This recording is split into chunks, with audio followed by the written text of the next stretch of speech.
Final Fantasy XIV is fighting for good PR lately, and it's a losing battle from the looks of it. Hello everybody, I am Jmulls of Jmulls Gaming, and we have to talk about Final Fantasy XIV and modding, because there's a recent controversy surrounding it that is pretty dang important, I'd say, and I think it requires immediate attention by Square Enix to resolve it. So, what's going on? Let's fill you in. I'll leave a link in the description down below to a PC Gamer article that I've been using, but to summarize essentially what is happening, there is a new mod. I don't think it's been released to the public yet, but it's like going in that direction, and the mod is called Player Scope. And I'll just quote PC Gamer here. Player Scope, to put it simply, scrapes an account ID, one which Final Fantasy XIV saves locally from things like the in-game search function, and uploads it to a server, allowing anyone with the plugin to see every single character attached to that ID.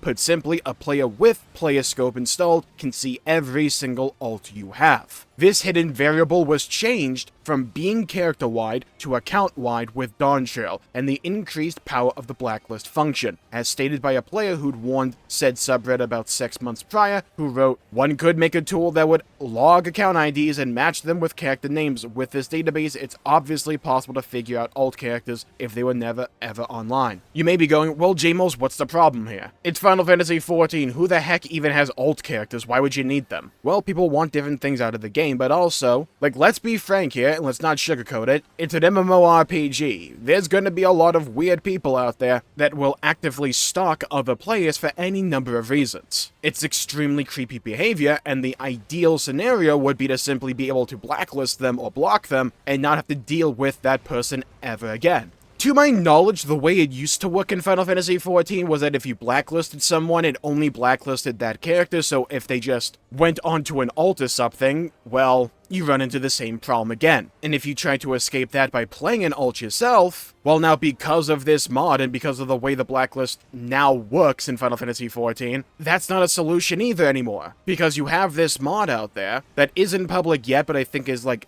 I said before, gearing up to go public. They'll just log all of a person's characters. And this is just functionality I don't think anyone with a good conscience needs. Because realistically, why would you ever need this? If someone wants to play with you on their alt, they would just tell you what their alt is. I don't personally see, and maybe I'm just short-sighted here, but I don't see a reason why I would ever need the functionality to circumvent the wishes of someone else and discover who their alts are. But like the PC Gamer article has pointed out, and like a bunch of other people have pointed out, and like how I will point out, the bigger issue here isn't even Player Scope. It isn't even this mod. It's the fact this functionality exists in the game to begin with. Because if this mod didn't do it, there would be another that would come along to do it. It's an inherent oversight by Square Enix. It's a band-aid fix for a problem that is deserving of more time and attention and a more comprehensive and thorough solution. And I'm not someone who codes a lot, but I'm just looking at this situation and I go, who over at Square Enix thought this would be a viable solution to this problem? Like, genuinely speaking, who thought they cooked here? Was the assumption that, hey, we don't allow modding of any kind for Final Fantasy XIV, and we go on the honest system for this, so naturally people online with anonymity will abide by that? Was that the idea, that people wouldn't find a way to scrap this information? Because this looks and seems extremely short-sighted to me. Either this is an honest mistake on Square Enix's part, which, if it is, I would highly urge them to rectify it in a timely manner and as fast as humanly possible, but if this functionality was designed, this renovation to the blacklist system, with changing IDs from character-bound to account-bound, and having the player be privy to that information for other players, if that decision was made simply because the game doesn't allow or okay modding, then I think we have a deeper, far more systemic issue here, and that is Square Enix's seeming disregard and avoidance of how prevalent modding is in Final Fantasy XIV. Now, I make content surrounding Final Fantasy XIV. I am aware they don't approve of modding or add-ons for Final Fantasy XIV, and since I love the game so much, I am willing to abide by their wishes there. I don't use mods in Final Fantasy XIV, but plenty of other people do. There's a lot of people that use them. I don't judge them for it. Heck, in World of Warcraft, I mod that game out the butt. I have a lot of add-ons, because I like tailoring the experience to suit my personal needs that I don't expect developers to take the time out of their day and out of their content production cycle to design elements of the UI or the game to specifically tailor to my needs. I can do it myself with add-ons. I don't do it in Final Fantasy XIV, but plenty of others do, and there's a lot of harmless add-ons out there for FF14. And while there are a lot of people out there that use console to interface with Final Fantasy XIV to play Final Fantasy XIV, let's not pretend as if PC gaming doesn't exist. It's a massive, massive section of MMORPG player bases, and especially for Final Fantasy XIV. And it's easy to mod on PC. And to pretend that element of the game doesn't exist is not a virtue, it's simply ignorance. Willful ignorance at that. And I don't think it does anyone any good. And that mindset, and I don't know if this is necessarily an example of it, but it could be an example depending upon why the decision was made to alter the blacklist to function in this way, to allow mods like Playoscope and like I'm sure others that are in active development. I don't know if they are, but it's the internet, there's weirdos everywhere. I'm sure other mods like this are probably being thought about or made. You have to take that into account. You simply have to. And you can't be an ostrich and stick your head in the proverbial sand and pretend as if these elements of the game don't exist. I understand the backend for this game is apparently constructed with twigs, bubblegum, and hope, but that's not an excuse for extremely poor and short-sighted design like this. Again, it could just be an honest mistake on the developers of Square Enix's part, or at least the people that designed the blacklist system, in which case, again, I would recommend completely renovating it, or doing something to address the problem in the immediate future while working on a more long-term solution. This won't affect me much, because I play one character, but simply because a problem doesn't affect me doesn't mean I can't have empathy for those this problem affects. This problem was a ticking time bomb because, you know, if this mod didn't come up with this idea, someone else would have. And like I talked about before, I think it's possible to interpret this situation as an extension of Square Enix's wishy-washy relationship when it comes to the modding scene of Final Fantasy XIV. It exists and it's absolutely prevalent, whether it comes from cosmetic mods for role players or just anyone who wants to mod the game to suit their visual interests, or from the logging scene for people that want to track their progress and get better at the game, or for any other reason people use mods for Final Fantasy XIV. That audience has always existed and will always continue to exist. And I don't think the game should completely alter everything about it to try and minimize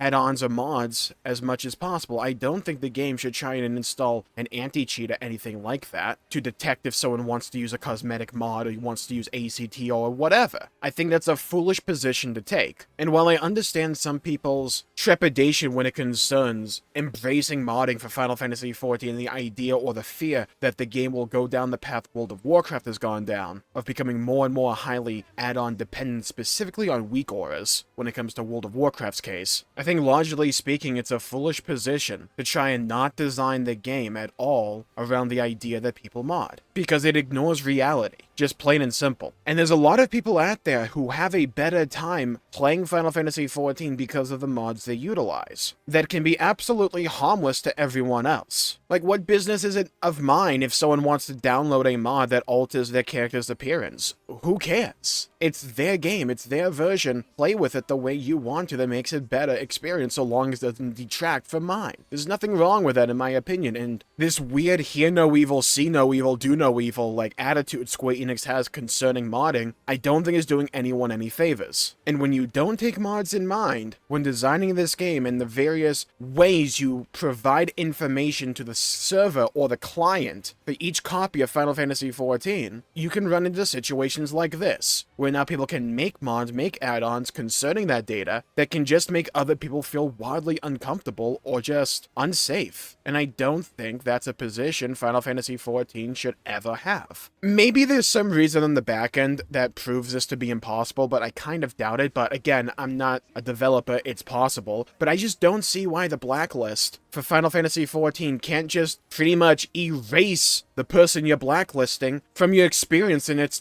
totality. You already have technology in the game where if you approach a quest NPC, it removes the character model from your screen and from your vision. If I add someone to the blacklist, why can't it use that technology to remove that person and all their alts from my space? I don't want to see their listings in the party finder. I don't want to see them ever paired up with me in duty finder. I don't want to see them or their alts around the world. I don't want to be able to communicate with them at all. I don't want to see them emoting. I don't want to see anything about them. Why can't we take that existing setting that already exists in Final Fantasy XIV and apply it here? And like maybe the answer lies in terms of how the game is able to communicate information like that in the back end, and for some reason it has to utilize client-side information for whatever reason, which would lead to another situation like this, possibly down the line, because you could like blacklist someone's account and they could just make another account, because if someone's really motivated or dedicated, they could just do that. But I think it's another possible microcosm or an example of Square Enix design philosophy that I think should be relegated to the past and not taken into the future when it comes to designing what this game should look like down the line. The game's weird reluctance to acknowledge modding and really just hope that if it doesn't happen where they can see it,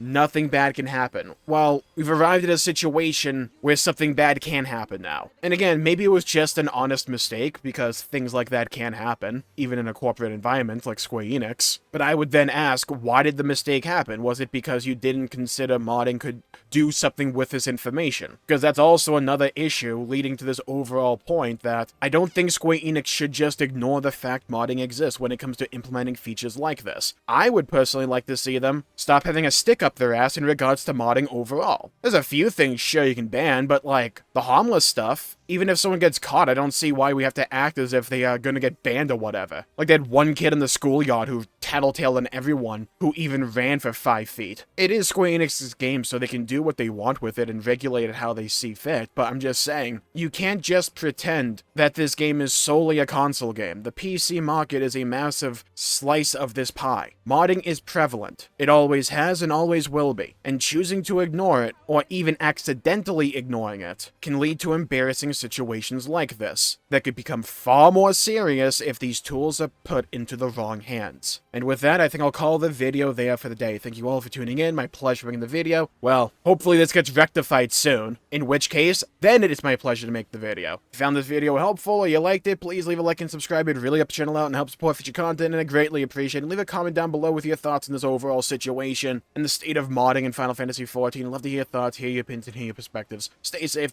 have a great day, and I'll see you all next time. Bye-bye, everybody, till we meet again.